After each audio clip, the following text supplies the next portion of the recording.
Бұның алдында түрген видеоларымызда біздің достарымыз бұндай шарларды, мынандай ұзын шарларды қайдан алуға болады деп сұраған болатын. Бұл шарлар мынандай ШДМ деп аталады. ШДМ, яғни бұл немесе өзіміздің тілімізше айтқанда колбаса шарлар. Яғни үргенде ұшы жоқ сияқты ұзын болып шығады. Арнайы дүкендерден сұрасаңыз, ШДМ деп сіздерге осы шарды көрсетеді. Енді біздер осы шардан әртүрлі гүлдер жасауға болатынын көрсетеміз. Ол үшін бізге тағы да түстер қажет. Гүлді жасауға сары, ақ, қызыл түстерді алуға болады, немесе өзіңізге ұнаған түстен жасайсыз. Алдымен бұны ауызбен үру мүмкін емес, сондықтан да міндетті түрде насос пайдалану керек. Үрбестен бұрын созып, кішкене жұмсартып аламыз, өйткені бұл латекс. Қазір енді осыдан гүл жасауды көрсетемін.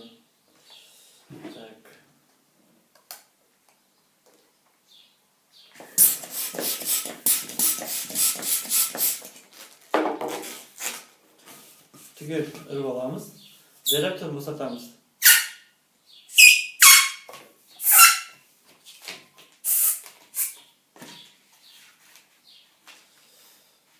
Байлаймыз. Содан кейін осы үрілген шарымыз жұмсақ болу үшін қолымызбен қысып шығамыз. Қолымыздың жылылығымен латекс жұмсарады.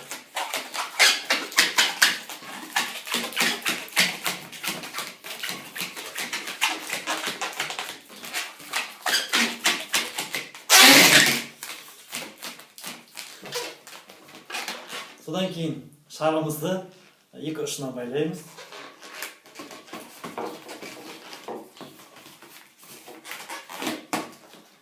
Дәл ораған жағымыздан келесі жағын аламыз да орап тастаймыз.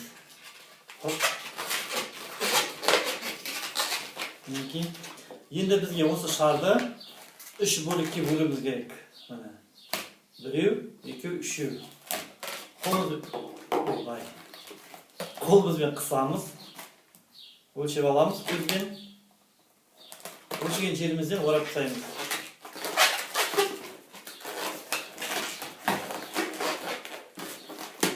Бұдан кейін келесі жағын, мінекей, бізге дәл келді. Келесі жағын ораймыз да, үстіне түсіреміз. Бізден осылай пайда болады. Содан кейін ең қиын жері, бұны осы 1, 2, 3 бөлінген жерді бір-бірімен орау керек болады. Ол үшін біз мұнарадан қолымызбен қысып аламыз. Мұна жағында тағы солай қысамыз.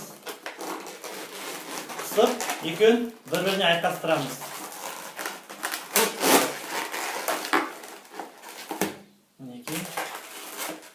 Содан кейін бір-бір мұна жағын ораймыз.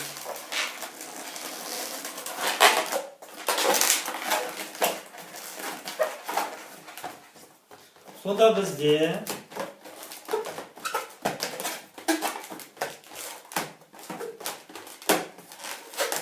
мынандай әдемі гүлдің басы шығады.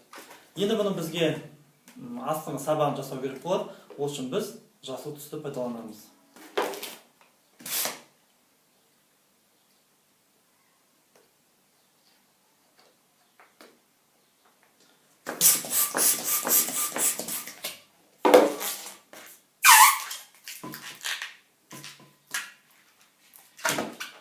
Басы мынандай бізге сабақ кішкене қалып, бұны қалдырмауға да болады, қалдыруға да болады, өз еріктеріңіз.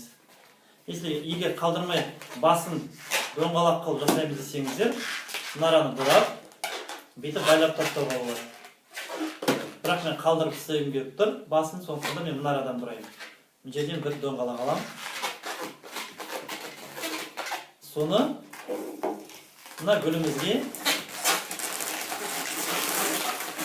кигізіп тағы бір қарап тастаймыз.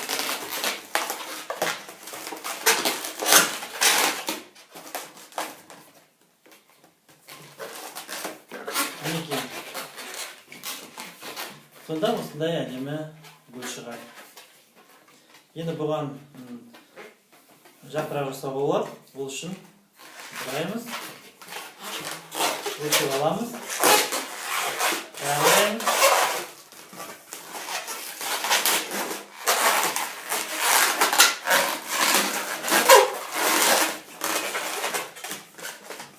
Мінекей, сонда мынандай сабақ шығады. Мінекей, біздің гүліміз дайын болды.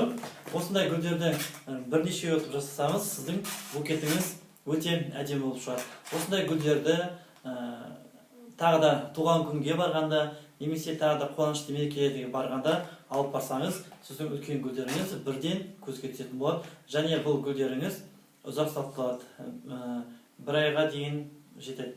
Сондықтан да кез келген қуанышқа, достарыңызға, балаларыңызға, аналарыңызға, қыздарыңызға сыйласаңыздар, өкінбейсіздер. Өмірлеріңіз осындай әдемі гүлдерге толы болсын.